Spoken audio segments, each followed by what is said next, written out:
I'm Yolanda Bejarano, National Legislative and Political Field Director, and it is an honor to be here with you all, my CWA family. It's amazing. So this panel is called Building Skills to Win, and it's focused around our political bootcamp trainings. These trainings help our members understand the long-term strategy of the rich class, which includes corporations, to extract as much wealth and power from workers. Members learn skills such as how to engage others and to take action building our political action fund. So our panelists, who I'll introduce in just a moment, have gone through the bootcamp trainings. And we're going to hear about the different skills that they've learned and how those skills have impacted their work. We're also going to talk about how we could be force multipliers to not only hold back those working against us, but also be able to advance and implement our own worker agenda, as well as maintain the gains that we've made. So first is Carla Campos from Local 9413 in Nevada. Carla was born and raised in Morelia, Michoacán, Mexico, and now resides in Las Vegas. She's a first-generation college student and is currently working towards a communications degree. Carla has been working for AT&T for 3 years and is a proud CWA member. She loves being involved in politics, engaging with her community, and organizing in her local. She's very outspoken and never hesitates to stand up for what is right. Welcome, Carla. Yes.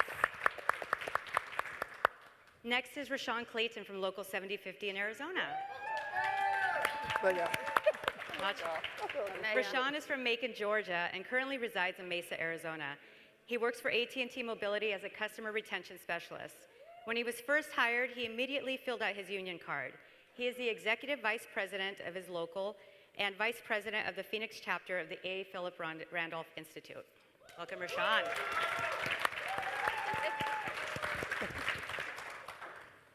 Next is Sarah Foley from Local 1400. She lives in Rockland, Massachusetts, and has worked for Verizon for over 23 years in a call center. And she just formed a legislative political team, which she's leading right before the pandemic. She just started that, so welcome.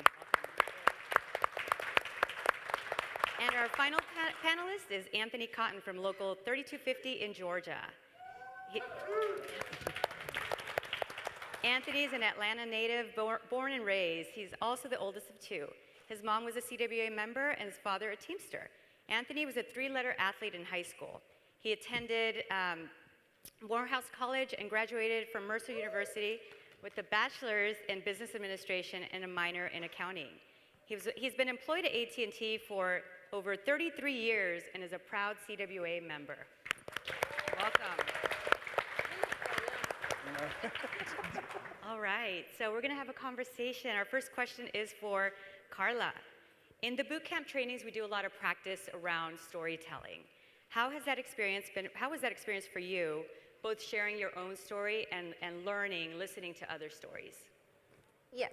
So one of the main reasons why I was even involved in the union is my dad worked at a Nissan dealership for 16 years. He started his job at $10.25 an hour, and in the 16 years that he worked there, he ended his job at $11 an hour. So unfortunately, as many of our Hispanic, culture is, it's just our mentality is work hard, do what you can and make sure you show up for yourself and, money will come to you and good things will come to you, but that's not always the case. Unfortunately, sometimes you have to stand up for yourself. My dad, like many others, unfortunately, he was too scared to ask for a raise. The 16 years he was there, he was employee of the month many, many times throughout the years. He even was trusted by the actual owner of the dealership to the point where he would be his driver. He would go and do landscaping for him. He would trust him in his home, but he would not offer him a raise, which is more beneficial to him than doing like a once-in-a-weekend job. So because of that, it was upsetting to find out because I had no idea how much my dad made. My parents never really talked about their finances, unfortunately.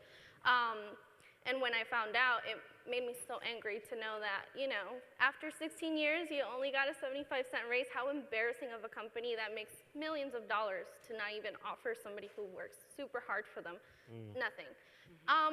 Essentially, what happened is he was scared to ask for a raise because he thought he was going to get fired. And that's the sad truth that we see with a lot of people and a lot of companies nowadays. They're scared because they don't feel like they have a voice. My dad is a citizen. He speaks English. He has the, he has the experience, he had the knowledge, and he had the seniority. He just felt like he was not able to ask. And that's not even some of the, struggles that we deal with on a daily basis. Unfortunately, we see that even some people who have, other things going on in their life are still scared to ask. So because of that, I ended up joining CWA as soon as I found out that AT&T was a union. Immediately, I was like, sure, like I would be definitely involved, especially as a young, millennial, I guess you could say. Not a lot of millennials are really aware of everything that goes on with unions. We're super, in the norm and things like that, and we hear it more and more that, Starbucks is unionizing and, Amazon and things like that. So it's really came to light, but up until the recent years.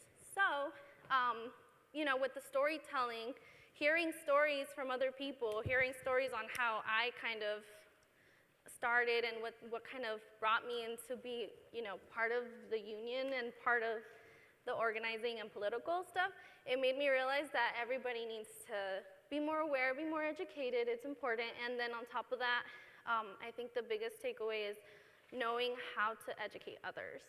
That's definitely, the biggest importance here. And then as a political activist, we know that, sometimes money talks, so we have to do what we can to get the politicians on our side to be able to help the rest of our workforce. Luckily, my dad left that job. He works for a union casino now in Las Vegas, so we're good there, but it's really important that we know that we all have a voice, and by sharing stories, we all are able to come together and connect in a way that usually you wouldn't be able to if you just kind of ask for help and call it a rap. That's just not how it works anymore. People want to be able to understand what you're going through, know that they're not alone, and then it kind of creates a whole family and unity between everyone so that we can all be together and work as a whole. Absolutely. Thank you, Carla. That's right. It's educating our members, or educating folks, and that allows them to be empowered, and then they're able to educate others. Yes, absolutely. So, Rashawn, you went through a boot camp in 2019, correct? Can you talk a little bit about the impact that this training has had on you and the work that you do, and also in your life?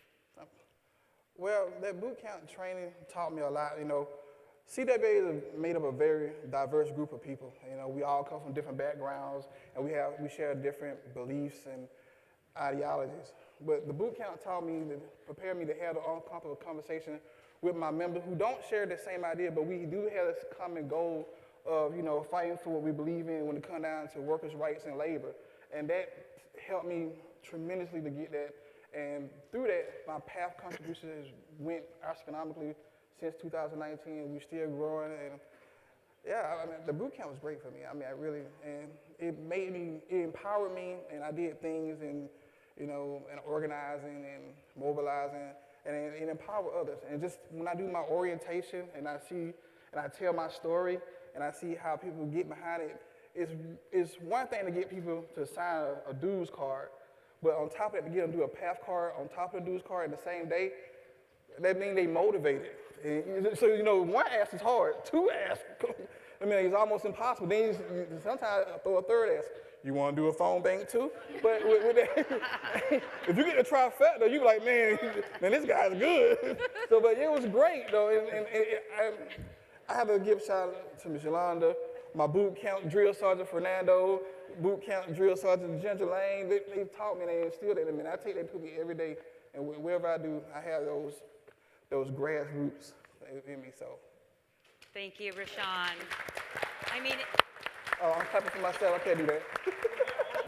He's a treasure. He's amazing. It is about bringing that excitement and also being able to excite other people and bringing them in. It's all about bringing them in, helping them understand the urgency of the moment. So you do an amazing job. Thank you, Rashawn. Thank you. Sarah, you attended a boot camp training last year, and now you're the LPAT for Massachusetts. Was the boot camp helpful in the work you're leading now? Yes. We started the LPAT in Massachusetts from scratch. We really didn't have any political action team in Massachusetts. So the boot camp was a perfect way for us to get grounded and to get started. It really helped me understand the union power, why we need to have political power to strengthen our union power, as well as all the forces we're up against. Also the historic content in the end, the labor movement always fought in the hardest of times, and we never gave up. What I also liked about the boot camp, it was the mix of education as well as the skill building that we were able to get. So you really learn everything you need to know to run an effective LPAT program. From there, we have 10 members now as part of our LPAT from Massachusetts. We did work on some important elections for Senator Markey, who's a big union champion. We got him reelected. And we also almost got our call center bill on state level to vote. It was our first time ever lobbying at the State House. And now we're working on the PATH drive, and we're already exceeding our goals for 2022. So we're hoping to improve that as well. Great job. Great job. That's great. Thank you so much, Sarah. Anthony, so you recently went through a boot camp in the past couple of months, and one of the things that stood out about you in the last training, besides being a history buff, you would always bring the conversation back to the idea or the reality that this fight is really about corporations and workers, corporations and people, and that corporations are out to squeeze as much labor as they possibly can and extract that from workers. So can you talk about why you think that's important for our members to understand? It's important for a number of reasons. Number one, we are in a fight, but it doesn't have to be confrontational. Corporations and the laborers want the exact same thing. When the company does well, we do well. The problem is they want to do well at our expense. And it's by design. They spend a lot of money, they being the corporation, the media, and a lot of politicians, not all, but a lot of them, with lobbyists, to keep everyone ignorant with things like trickle down, with things like our stock price is going to go up, we have to cut labor. And it all goes back, everybody has said education. It goes back to education. Boot camp for us is something that should have been taught in the homes. It's something that should have been taught in schools with the billions of dollars that's spent on education, but nobody really knows. Every time I go out to talk to some of my union members or my coworkers who aren't union members, they always say, well, the union is this, the union is that. I'm like, if you're paying dues, you are the union. You have to get involved. We have to be united. It's a union. Companies make billions of dollars. How much do we get? How much do CEOs get? What type of stock options do they have? And I'm not saying that they don't deserve their money, but I'm saying without us, nothing works. The pandemic has showed us that if it showed us nothing. Without us, nobody works. If we stop working and we stick together, if everybody in this room could bring one person who's either in the union and inactive and just paying dues and complaining, or just doesn't know any better, or somebody who's not in the union and try to get them organized and bring them in to do at least something. Many hands make light work. If everybody in this room could just get one person to bring them in and say, let's get this together, let's organize, come to your meetings, donate to the PAC, work with politicians who want to work with us. Don't just look at them as a monolith, like they're all bad, they're all corrupt. That's not true. We're all people. There's good and bad in everybody. And if we work together, we can build this thing. The young kids are already doing it right now. Like she said, Starbucks, Amazon, most people don't know any better. They don't do any better because they don't know any better. If we can educate them and bring them along slowly, then the corporations would have to come to the table in a fair way and treat us fairly. That's right.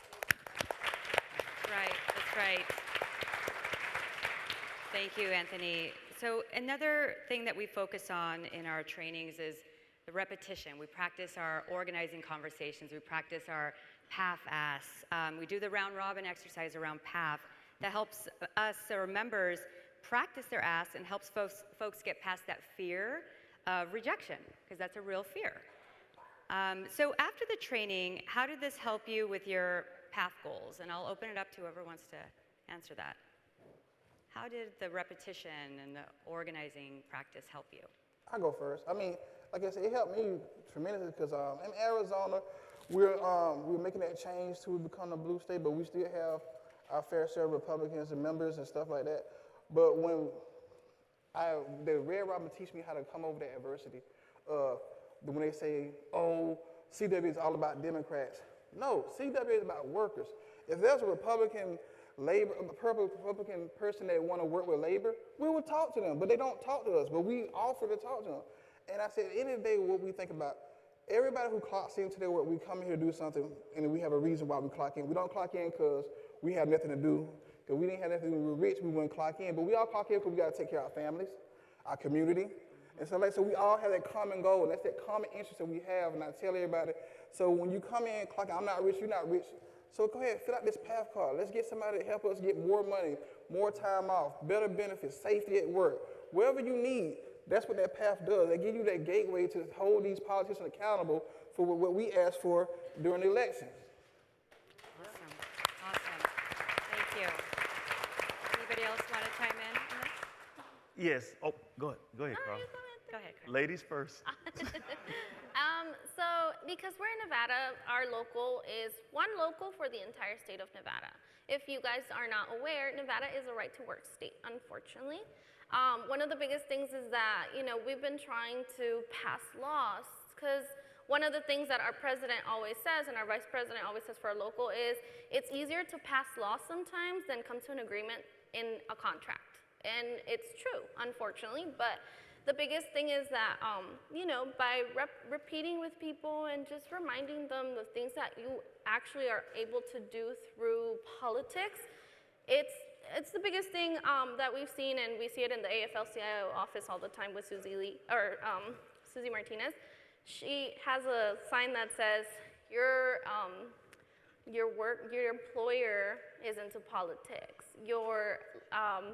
Whoever you're renting your apartment from is into politics. Mm-hmm. Everyone that you deal with on a daily basis that is making money off of you, they're all into politics. So if you're not into politics yourself, you're losing. Mm-hmm. And the biggest and most important thing in general is that if we can work with politicians to pass laws, we can pretty much make a change for everyone. For example, right now here in Nevada, our presidents are working on trying to pass a law so that whenever we take our sick time that is offered to us by our employers, we don't get penalized for it. Because right now, if I take a sick day because I'm dying with whatever I'm dying with, I get penalized for those 8 hours, either a point or, however the system works. And so if we can pass a law that helps prevent that and we can actually get that time off without repercussion, we're going to want to do it, especially because it's not just going to benefit us as a company for AT&T or for whoever's under the CWA company.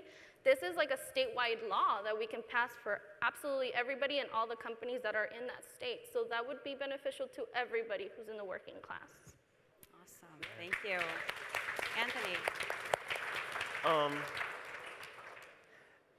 The repetition exercise that we were doing was really, really great. Me personally, I don't have a problem with speaking up. I don't have a problem with asking for anything. The challenge that I'm faced with is, at the risk of sounding redundant, it goes back to education. We can ask for you to support us. We can ask for you to support the candidates to give a little bit extra on top of the taxes you're paying, on top of the dues that you're paying. We get it in a recession. But if you don't know why you're giving it, that's a problem. And I get a lot of no's because they don't understand. And even when you explain it to them, it doesn't resonate. Mm-hmm. So I'm open to suggestions. I really am. I'm openly asking. If anybody has a way to get to someone, to get them to understand, because to me it's a no-brainer. But I try to put it on a level of this is why we're doing this. Just like Carla said, just like Rashawn said, this is why we're doing this. But some people just still don't get it. They watch the news and they see what's going on, and a lot of times there's a real big disconnect between their lives and the politicians and the laws that get passed or don't get passed or get stuck in the Senate or whatever the case may be. But I'm not giving up on the challenge. I'm going to keep asking. I'm going to keep bugging them. But that's just what I've been running into, to be completely transparent. Mm-hmm. That's what I've been running into, but we got to still keep trying. Yeah, that's right. We got to keep trying. So one of the newer pieces that we've added to the boot camps is a candidate research. We have folks break out into their states, and we like to see, you know, what races are the key races, our top tier races, the senators we have to protect, the members of Congress we have to protect, and then we have the members look into that and do their own research and find out how they voted and find out, you know, what their stance is, do their values, or do they align with ours? And then we have folks talk to, in their breakout groups, and they're practicing, they talk to others about coming to join a phone bank. And I think, and talk to me a little bit about, has that been helpful in trying to engage others to join the fight, knowing that, you know, you did your own research, you now know where this person stands? Was that helpful? Yeah, I want to go first again. Yeah. All right, don't worry about it. I got y'all. When I invite people to the phone bank, if you've been on the phone bank with me, you know it's fun. You never know what character I might show up as. You might get the macho man. You might get, you might get anybody. We have fun. We make it entertaining. And I tell you, if you want to have a good time and if there's no pressure, you're talking to members. I really thoroughly explain to them that how important it is with the work that we're doing and how it affects. And then you tell your story. I say, look at the 2020 election. Look what we did when we all was phone banking. Everybody was phone banking. Everybody was phone. I see people here I know who's phone banking countless hours, but we got the job done. Mission accomplished, right? Mm-hmm. So you let people know that you have the power to make that change. It just take that one phone call, that one conversation, and look how far it took us. And phone banking is fun. I mean, we make it fun. I love it. I look forward to it. I love when Yola say we're gonna do a phone bank. What character you gonna be? Whatever character you need me to be. I'm showing up, and we're gonna have a good time. We do have a good time. Anyone else want to add to that question? Carla, Sarah? No? Okay.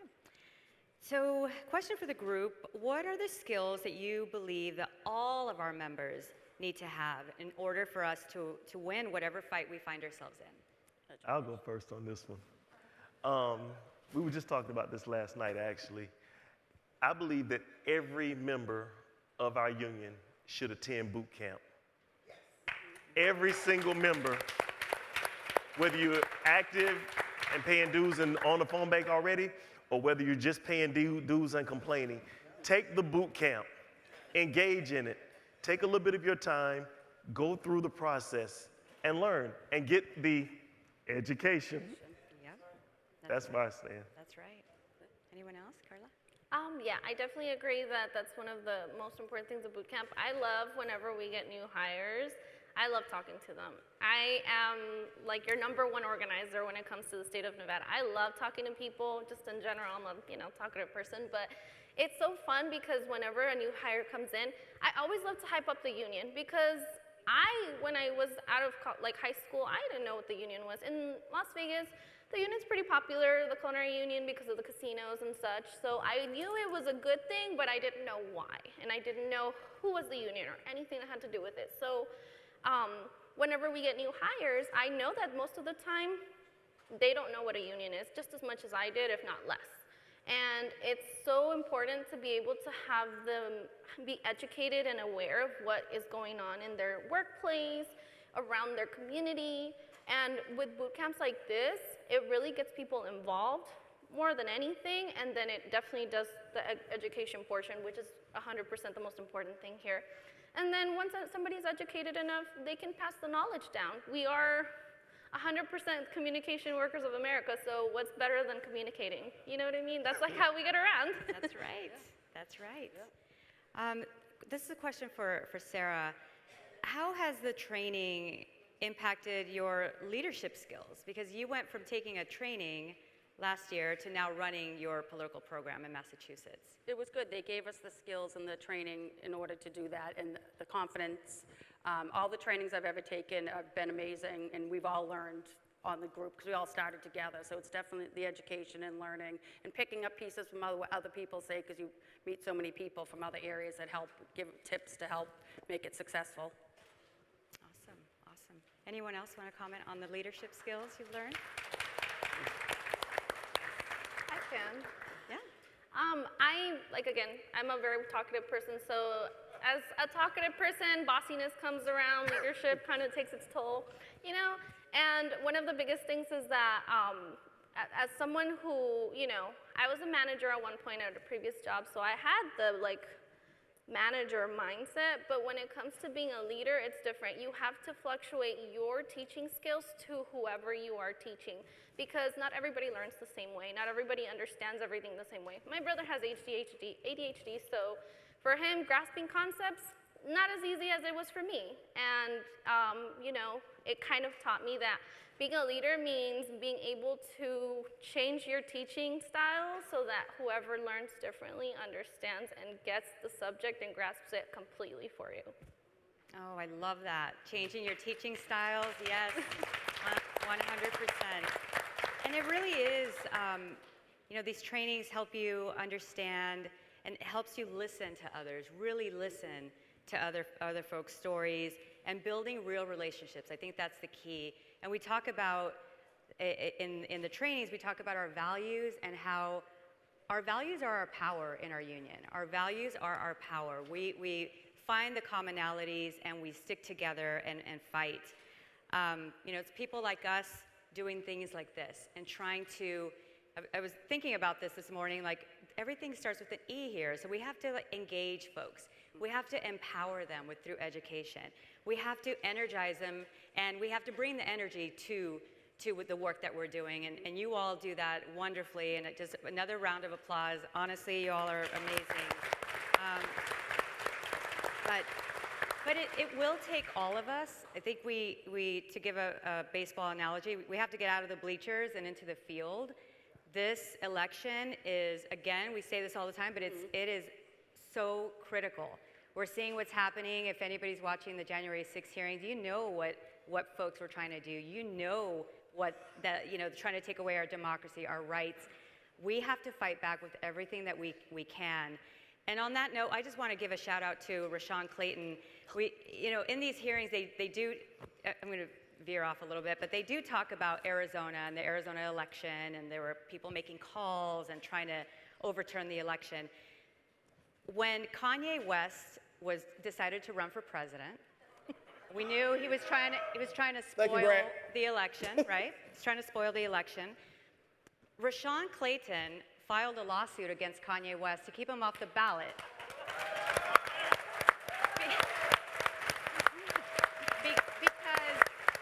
Because Kanye West was trying to run as an independent in Arizona, but he was a registered Republican in Wyoming. Rashawn sued, Kanye West sued back, and Rashawn won both cases. So kept him off the ballot. And yes,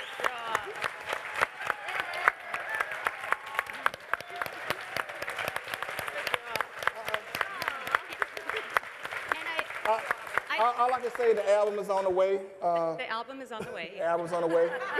But we share that. I share that story because President Biden only won by 10,000 votes in Arizona. Had Kanye been on the ballot, I don't think President Biden would have won Arizona. So that is the power of our membership. That is the power of the union. His leadership is incredible, incredible. So something that Secretary of Labor Marty Walsh said earlier today is that the labor movement is more critical to our future than ever. It's more critical to our future than ever. And having a Secretary of Labor that's a union member is so incredibly important, and that only happened because of President Biden, because we got him elected. So these trainings, we teach people how to fight for those electeds or candidates that fight for our union values. And we need to understand that. We need to protect those folks that are actually fighting for us. We need to, you know, all the speakers that we've had have been incredible. It's been an amazing conference. Just having these powerful, powerful folks that are up here speaking to us, sharing the same values, sharing our goals, you know, collectively has been incredible, but that takes money, that takes time. And so I'd be remiss if I didn't ask every single one of you to increase your PAF contribution today if you haven't done so already. And you'll know if you did it, you'll have a green little ribbon. And if you do not contribute to our PAF please do so. It takes a lot of money. I mean, we are up against powerful forces. We're asking for folks to increase or to contribute $10 a month. It is an investment in our future. It is an investment in ourselves. We do this for each other. We do this for us. I do this for you. You do this for me. We're all in this together. So I'm going to ask for folks to give just your closing, anything you want the group here to hear from you. Anything that any words of wisdom. More than anything, I am the oldest of 4 in my home, and I've seen a lot, been through a lot as the oldest child, unfortunately and fortunately. But one of the biggest takeaways is that I do these things because I have 2 little sisters, one's 9 and one's 7, and I know how important it is for their future to be, ready for them, because I know, unfortunately, I didn't have the future that my parents wanted me to have. I did come up through, the struggles, and we've been through a lot, so it's really important to know that we have a voice. We are, the lower middle class. We're not billionaires, but it's important to know that if we all come together, everything's gonna go our way and everything's gonna turn to our side, because at the end of the day, our voices matter more than, the 1%. And if we all are educated and well aware of what's going on in our communities, in the political side, that pretty much gives us leverage so that we can, join forces and get to it faster than ever before, because it's been many, many years since the unions have been popular. And now that they're coming through with all these things, it's super important that we keep it going, we don't stop. Yes, thank you, Carla.